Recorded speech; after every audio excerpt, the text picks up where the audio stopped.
hija storja mibnija fuq ħafna falsità. Dan qalu l-Ministru għall-Ekonomija, Investiment u Negozji Żgħar Chris Cardona waqt intervista li xandret fuq il-programm Dis-Sett.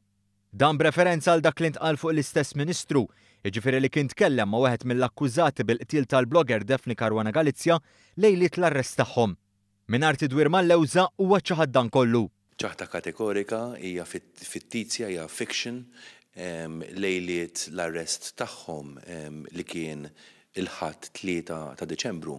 Jiena ma kontx laf fil-ġinanza u inqas kelli kuntatt ma' xi nies li kienu suspettati u implikati fil-qtil ta' Daphne. Fil-jiem li għaddew, il-Ministru Cardona irremarka li x-xut li tkellem ma' ġurnalisti Franċiżi li jiffurmaw parti mill-konsorzju bl-isem The Daphne Project kien ġie introdott lilhom minn persuna f'kariga għolja fih dan il-Partit Nazzjonalista.